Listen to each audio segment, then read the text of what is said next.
Good evening, ladies and gentlemen. I am the sarcastic barman.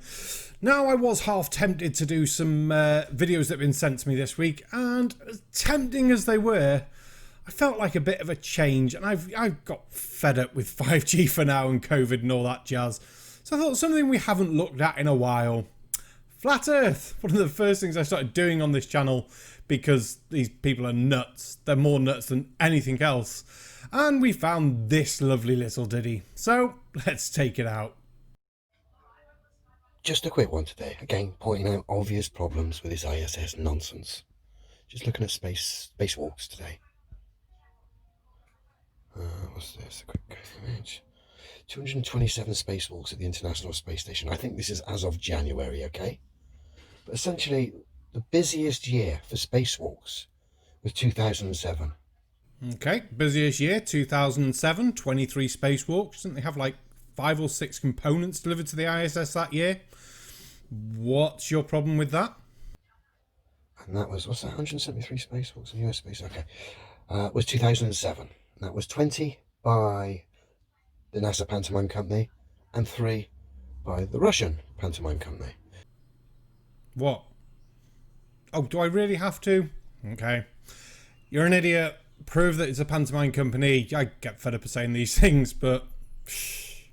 So 23 spacewalks in 2007. Now, that really did surprise me, how few spacewalks these people supposedly are having. Now, because when operating big machines or any kind of kit like that, particularly something like a space station, which is supposedly the size of a football field. Are you really going to make the stupid analogy I think you're going to make? Okay, we'll let you make it. Every day I climb my crane, I have to do visual checks and physical checks every day. Yep, safety checks on cranes, sounds important. You've got to check the wear on the hooks, make sure there's no cracks, make sure nothing's bent, make sure everything's like basically in good condition. Your point being what? And you have to make the checks from outside the crane because everything's outside the crane. We'll let that sink in as this goes along. So how are these people doing their visual checks on the outside of the ISS if they're only doing, in 2007, the busiest, only 23 spacewalks a year? Now, what do you think they need to go outside to do visual checks on? This is something you don't really answer in this video. You're just like, yes, must go outside and do checks. On what? On the checks. No. What are they checking outside? The things. Yeah.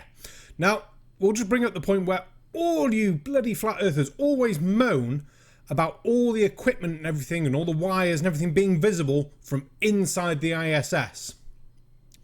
It's much easier to check things when they're on the inside of the ship rather than having to get in a spacesuit and go the fuck outside. So if you're only going outside 23 times a year, that's an awful amount of time to not be looking, doing visible checks on the outside of this gigantic space station with hundreds, if not millions, of different parts, valves, and etc., air conditioning systems, heating systems, etc. Yeah, shit, that would be a long time to not check those things. If only there was some like giant mechanical arm on the ISS that went up and down the main trusses and could like swivel and move and had articulating bits and cameras so they could check things. Oh wait, there fucking is. Here's a picture of it. So yeah, there's that. So I'm not sure what you're expecting here. Oh, we'll bin the rest of your video because I can't be arsed with it. We've got more crazy though. We've got this dickhead. What if I were to tell you that the Earth is much bigger than the circumference of 24,901 miles? I'd say that makes things even more difficult for flat earthers. And that nothing about this map is correct. Well, the rough positions are probably right, but size-wise, no, it's not right. You don't have to be a genius to know it's not right. Most maps aren't right when you look at them like this. You have to look at small versions of the maps, hence why atlases and things like that take up pages upon pages upon pages. It's very difficult to take a round surface and project it on a flat surface, hence why you end up with lots of distortion. Your point being what? I mean, at least that one, by the look of it, Greenland looks about the same size as mainland USA. So it's not too far off. What is it? 2.2 million for Greenland and 3 for mainland America, something like that. So they're not too bad. But then Brazil is massive. Brazil's like 8.5 million square kilometers. So yeah. Not the land masses, not the orientation, not the distances. They have been lying for more than 500 years about the shape of the Earth. Are you really going to make this stupid argument and dig yourself a big fucking hole? People have known the Earth was round for a lot longer than 500 years. Just because the first globe was made in what, 1492 in Nuremberg, doesn't mean people didn't know it was round before then. You're just digging a big bloody hole. Otherwise, we're going to have to start going through Greeks and all sorts of things. At the time of Chris Columbus, this was the known world. Europe, Northern Africa, India, and parts of the Far East, China. Why are you using an image that says 395 AD? I'm sure there's reasons, but whatever. Did you not think of, like, maybe going to Google and looking at old maps? Like these. Now, while these maps are nowhere near accurate by any sense of the word, you can still basically see the shapes that we expect nowadays. The tips for India, the bloody how South Africa comes down. So, yeah, they knew probably more than you think they know. They, of course, had the Silk Road from Europe all the way to China. During the age of discovery, the Europeans always had cartographers on board their ships. They would draw what they saw. Of course, they could map out the land masses by line of sight.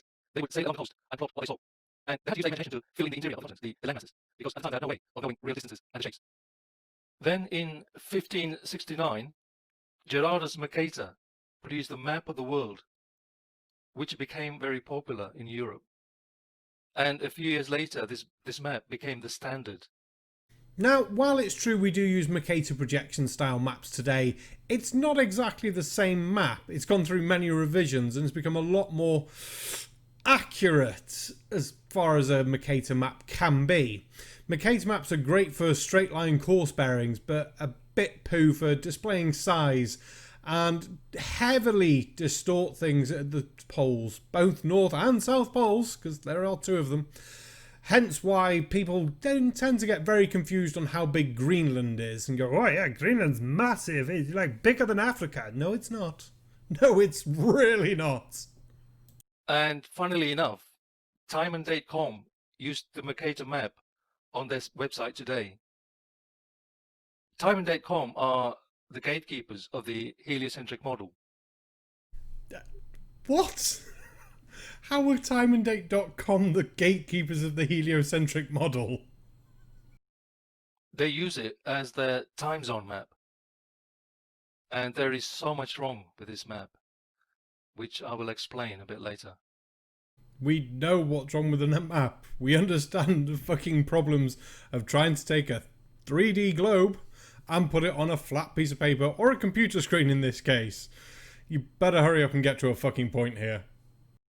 They are also hiding huge amounts of land, especially the north and south, from 60 degrees to 90 degrees. And I'll be interested to see what your proof is of this, or if you're just making shit up. Because I think the people in Longyearbyen in Norway would like to know if there was a lot more land above them. Seems they're at, what, 78 degrees north? But we'll see what you have to say, suppose. The Earth is divided into 24 time zones, right? So with a circumference of 24,901 miles, each hour on this map must span 1,037 miles.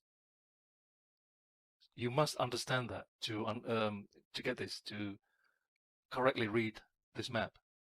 You know, saying all this stuff isn't good for flat Earth. You do realise this, don't you?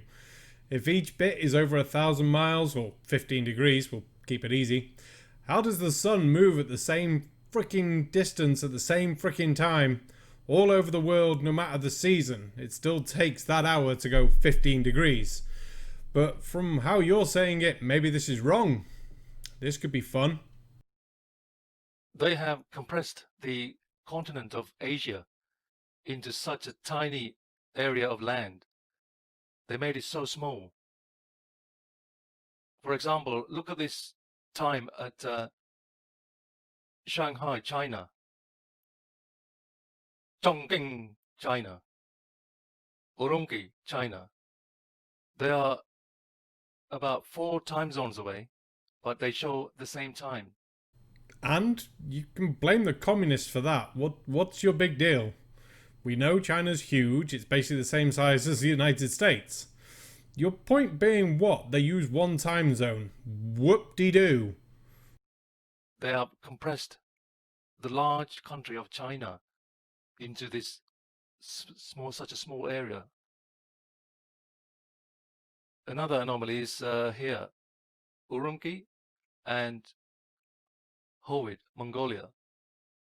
It should be the other way around because Hovid is more easterly than Urumqi. Is your whole argument for this video going to be, I don't understand how time zones work and that they've been picked and set to not only by where GMT is and how far away you are from that, but also by their countries themselves? I mean, look at Canada. It covers 6 different time zones, but only has 5 different times. Even America's got weird sort of fluctuations in the time zone. They're not straight lines, are they? Is this really your argument? And you want to debate? Fuck my life.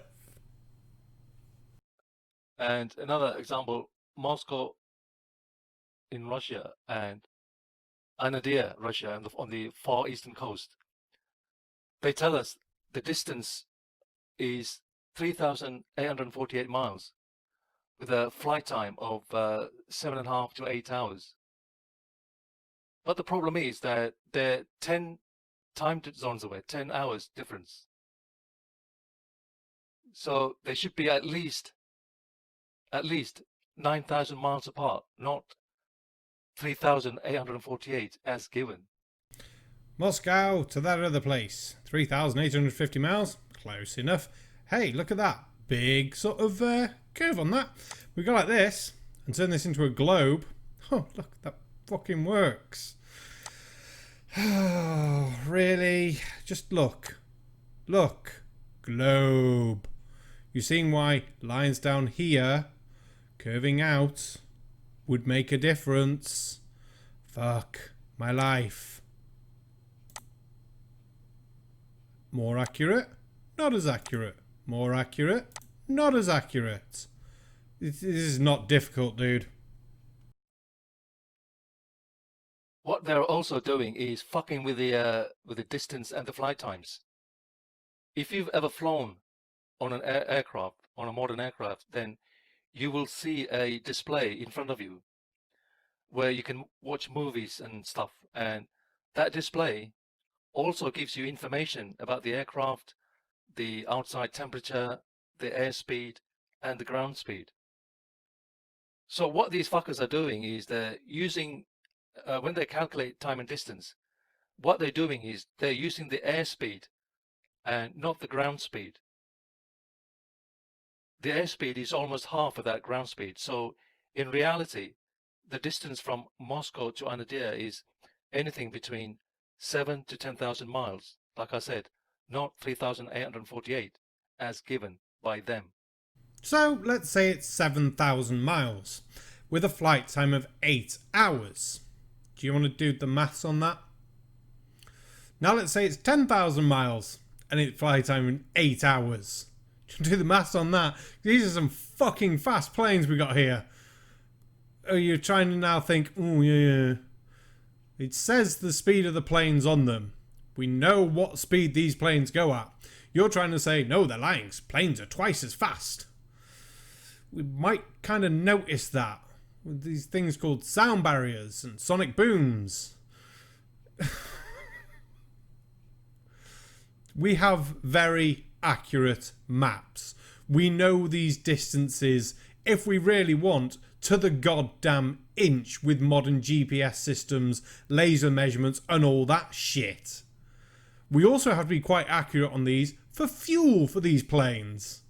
Because it's actually quite expensive if the plane's got to take twice as much fuel as it might need. and it's quite shitty if it's only got half the amount of fuel it might need. MultiTomTom, I now realise why you're called MultiDumDum. This is the first video I've ever done of yours, and oh my god, what a waste of my fucking time. You have the grasp of a child. Literally. My niece could understand this shit better than you, and would probably do a more polite job of explaining it to you than me, and she'd still probably turn around and go, he's stupid. And yes, you are. You are goddamn stupid. We're going to cut your video short there because I don't care what else you have to say. It's not going to be as dumb as what you've said so far. And to be fair, there wasn't long left on it. Luckily, we did the entire video at 1.3 speed because, oh my god, you take forever to talk. The gaps and the... Oh. Thankfully, though, it makes it really handy for cutting and chopping up and going, ah, look at you, dickhead. But, yeah, we're done. Done. So... Thank you very much to my Patreons. Thank you very much to my subscribers. I should thank Patreons properly, really. Cheese Mondo, Stinger News 1, Dorian B, and the Key Weasel. Thank you very much. We will, I promise, I do promise, I will do another Order of the Bar Stewards video. We need to keep that going. I think it's quite funny, and I love the goddamn name. It's Wednesday today. Don't forget, Quiz Night Friday. We're doing Tucker's quiz. It's all about music and things like that. It's going to be a 3-parter, so this Friday, next Friday, and the Friday after that. That should be the end of the lockdown for me then, all being well. Touch wood, fingers crossed, all that jazz, yeah. And we'll see you all for those. Don't forget as well the shills on Friday, Saturday, and Sunday, the Uncalled For, and poker, and I don't think I've missed anything else. If I have, leave it in the comments. Let me know. Let me know what you thought of MultiDumDum's multily stupidly dumbness and living flat or whatever he's called, the crane guy.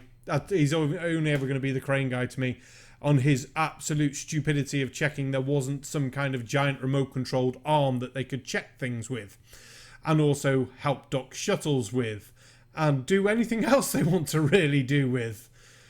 Good God, dude, you're an idiot.